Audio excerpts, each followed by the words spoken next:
दोस्तों नमस्कार। सर्दियां आने वाली है और सर्दियों के आने के साथ ही एक औषधीय पौधे का महत्व बढ़ जाता है और जिस औषधीय पौधे की मैं बात करने जा रहा हूं वह है तुलसी का पौधा। आप देख रहे होंगे मेरे सामने एक हरी भरी तुलसी का पौधा दिख रहा है और इसके कलर को देख करके आप आसानी से अंदाज लगा सकते हैं कि यह तुलसी की श्यामा वैरायटी है और तुलसी की सबसे मुफीद सबसे औषधीय गुणों को समेटे हुए इस वैरायटी को माना जाता है, श्यामा वैरायटी को।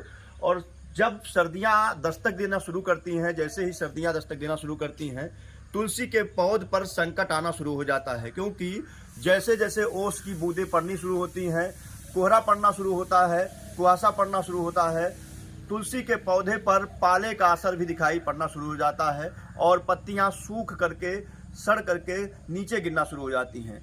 और ठंडियों में ही हम बात करें तो तुलसी के पौधे का महत्व बढ़ जाता है, क्योंकि इस दौरान हम अपने गले को, अपने शरीर को इम्यूनिटी देने के लिए, गले को सुरक्षित रखने के लिए और फेफड़ों को मजबूत रखने के लिए तुलसी के काढ़े का उपयोग करते हैं। यह एक ऐसी औषधि है जो हमारे शरीर में एंटीऑक्सीडेंट के रूप में काम करती है, बीमारियों से बचाने के लिए काम करती है। तो इस दौरान इसके काढ़े का उपयोग बढ़ जाता है। अब जब तुलसियों में इसका उपयोग सर्दियों में तुलसी के पत्ते का उपयोग बढ़ता है, उसी दौरान तुलसी पर पाले का भी प्रकोप बढ़ जाता है, जिससे तुलसी के पौधे सूखने लगते हैं।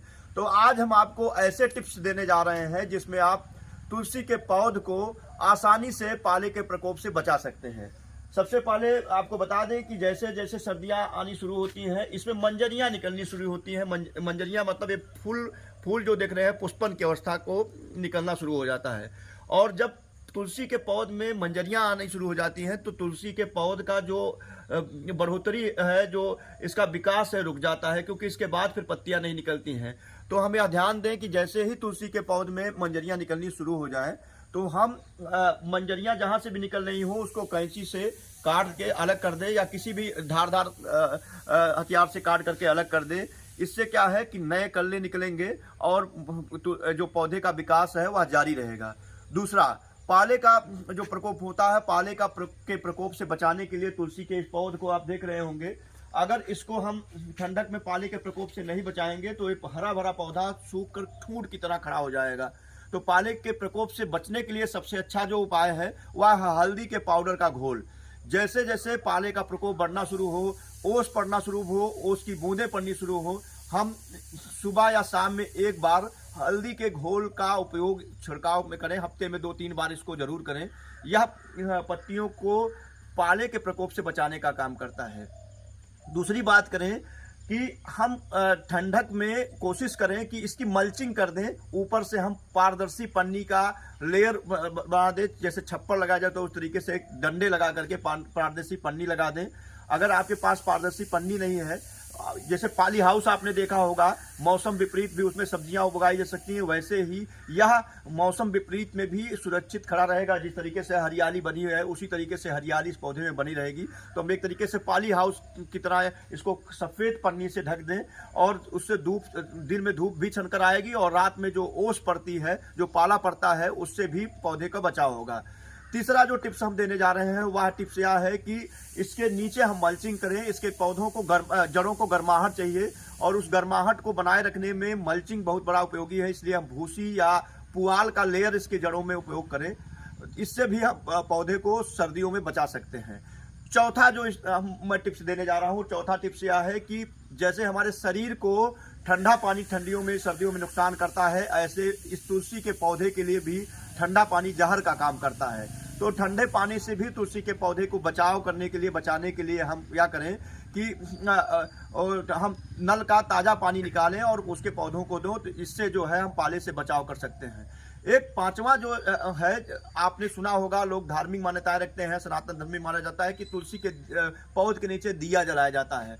तुलसी, चूंकि तुलसी के लिए पाला या ठंडक जो है सबसे ज्यादा नुकसानदेह है, ऐसे में हम उसकी जड़ों के पास अगर शाम को दिया जलाते हैं तो जो रात में ओस पड़ती है, जो पाला पड़ता है, वो गर्माहट बनी रहने की वजह से पाले का प्रकोप पौधे पर कम होता है। इससे भी हम इसको बचा सकते हैं। वैसे धार्मिक मान्यताओं को अगर किनारे कर दिया जाए, चूंकि गाय का जो गौमूत्र है उसको भी पवित्र माना जाता है, क्योंकि पत्ते का उपयोग हम लोग अपने सेहत के लिए गौमूत्र का उपयोग करते हैं।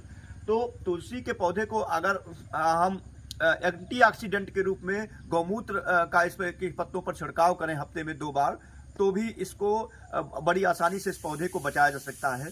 तो सर्दियों में जो पौधे सूखने, तुलसी के पौधे के सूखने की समस्या है, पत्तियों के झड़ जाने की समस्या है, उससे हम इन टिप्स को लेकर के आसानी से बचा सकते हैं। एक बार फिर से दोहरा दें, आप पौधे पर प्लास्टिक की का छांव दे सकते हैं, उसके ऊपर प्लास्टिक लगा सकते हैं पॉली हाउस की तरह डंडे खड़े करके, या शाम के समय में हम सूती कपड़े से इसको ढक सकते हैं। तीसरा, हम इसके शरीर तनों में जो है ताज़ा नल का निकला हुआ पानी दे सकते हैं, इसके नीचे दिए जला सकते हैं, और हम हल्दी के पाउडर का घोल बनाकर इसके पौधे पर छिड़काव कर सकते हैं, गौमूत्र का इस्तेमाल कर सकते हैं। इस तरीके का उपयोग करके हम तुलसी के पौधे को आसानी से पाले से, कोहरे से, ओस से बचा सकते हैं, और इसके पत्तियों का उपयोग पूरे ठंड में हम काढ़े के रूप में कर सकते हैं। भरपूर एंटीऑक्सीडेंट से भरपूर, बीमारियों से बचाने के लिए भरपूर है। और अंत में जरूर बताना चाहूँगा, जो आप मंजरियाँ चाहूँगा मैं थोड़ा क्लोज कर दें, श्यामा तुलसी है, और पूरी तरीके से दिखा दें। जो मंजरियाँ दिख रही हैं, इस मंजरियों को हम यहाँ से कुतर देते हैं तो जो है नए कल्ले निकलते हैं, इससे पौधे की बढ़ोतरी लगातार बनी रहती है और पौधा सूखता नहीं है।